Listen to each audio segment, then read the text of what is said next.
토트넘의 심장, 손흥민이 미국 로스앤젤레스 FC로 이적하자 런던 전체가 멈춰섰습니다. BBC와 가디언 등 주요 언론은 토트넘의 상징이 떠났다며 일제히 이 소식을 전했고, 구단 앞에는 돌아와줘 손, 우리의 캡틴은 당신뿐입니다 라는 문구가 적힌 팻말과 유니폼들이 끝없이 쌓였습니다. 하지만 반전은 LA에서 벌어졌습니다. 메이저리그 사커 데뷔 전, 손흥민은 후반 교체 투입과 동시에 경기 흐름을 완전히 장악했습니다. 폭발적인 돌파, 날카로운 어시스트, 이어지는 5만 관중의 기립박수. 현지 해설진은 외쳤습니다. 이게 월드클래스입니다. 그리고 영국 생중계 화면에는 단 한 줄이 떠올랐습니다. 우리의 손흥민, 지금 미국을 움직이고 있다. 도대체 그는 어떻게 런던의 눈물을 넘어 LA의 환호로 전설을 다시 쓰고 있는 걸까요? 지금부터 그 충격적인 이야기의 전말을 공개합니다. 안녕하십니까? 저는 토머스 레인입니다. BBC 스포츠부에서 20년 넘게 야구 전문 기자로 일해왔습니다. 숫자와 통계로 모든 것을 판단하는 것이 제 직업적 신념이었죠. 야구는 데이터가 명확한 스포츠라서 선수의 가치를 객관적으로 평가할 수 있었거든요. 그런데 2025년 8월 제 인생을 완전히 바꾼 사건이 일어났습니다.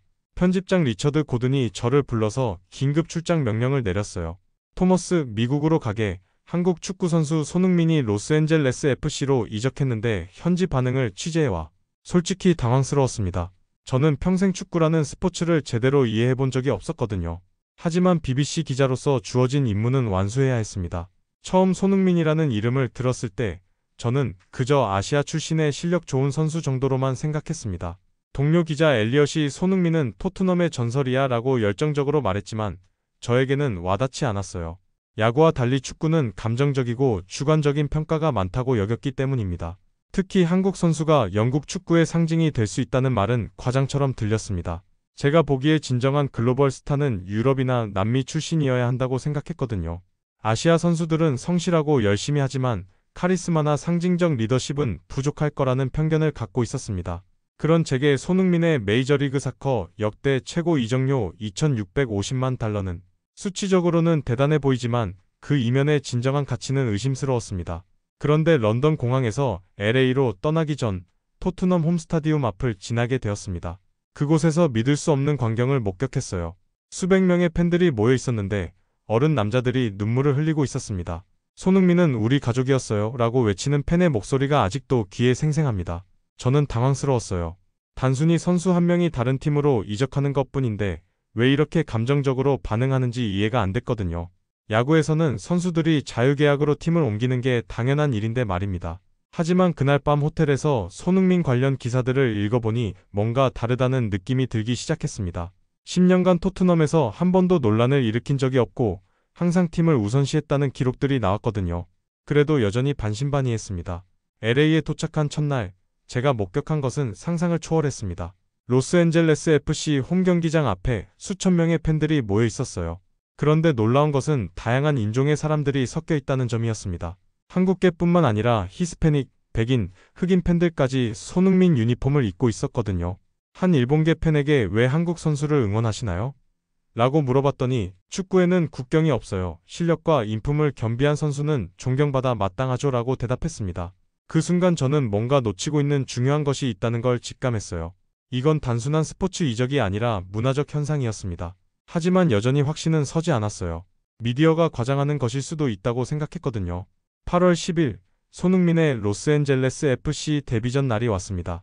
경기장은 완전히 매진이었고 평소보다 2만 명이 더 많은 관중이 몰렸다고 했어요. 후반 16분 손흥민이 교체 투입되는 순간 스타디움이 완전히 폭발했습니다. 5분간 계속된 기립박수와 환호성은 제가 야구장에서 본 그 어떤 장면보다 압도적이었어요. 그리고 투입 직후 손흥민이 페널티킥을 유도해 팀을 패배 위기에서 구해냈을 때 저는 소름이 돋았습니다. 이건 단순한 우연이 아니었어요. 큰 무대에서 즉시 결과를 만들어내는 선수의 클래스를 본 것입니다. 경기 후 인터뷰에서 손흥민이 팬들의 응원이 큰 힘이 됩니다. 한국 팬들이 자랑스러워할 수 있도록 최선을 다하겠습니다 라고 말하는 모습을 보며 저는 이 선수가 특별하다는 것을 인정하지 않을 수 없었습니다. 하지만 진짜 충격은 그 다음에 왔습니다. 경기가 끝난 후 로스앤젤레스 FC 감독 스티븐 체룬돌로와의 인터뷰에서였어요. 손흥민은 매일 우리 팀에 미소를 가져다 줍니다. 에너지, 겸손함, 리더십, 실력을 모두 갖춘 특별한 선수예요 라고 말하는 감독의 눈에서 진심을 읽을 수 있었습니다. 이건 단순한 립서비스가 아니었어요. 그리고 벤 데이비스와의 화상 인터뷰에서 손흥민은 제 가장 친한 친구입니다. 10년 동안 함께하면서 그의 리더십과 인간성을 누구보다 잘 알게 됐어요 라고 눈물을 글썽이며 말하는 모습을 보니 제 가슴이 먹먹해졌습니다. 통계와 숫자로는 절대 측정할 수 없는 어떤 가치가 있다는 걸 깨닫기 시작했어요. 그동안 저는 스포츠를 너무 차갑게만 바라봤던 것 같았습니다. 8월 17일 손흥민의 첫 선발 경기를 취재하러 간 날이 제 인생의 전환점이 되었습니다.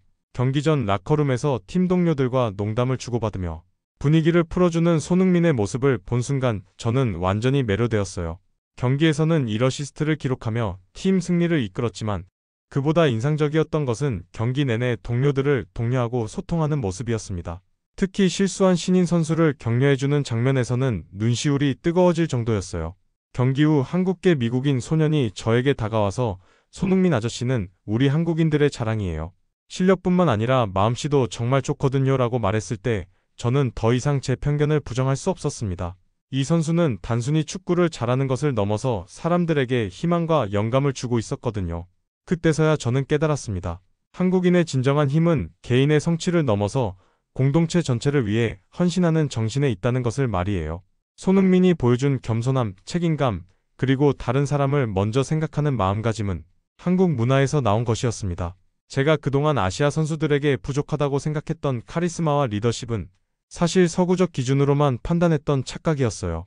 진정한 리더십은 자신을 드러내는 것이 아니라 다른 사람을 빛나게 해주는 것이라는 걸 손흥민을 통해 배웠습니다.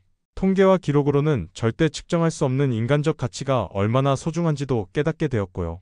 그날 밤 호텔에서 런던으로 송고할 기사를 쓰면서 저는 완전히 다른 관점으로 글을 쓰고 있다는 것을 느꼈습니다.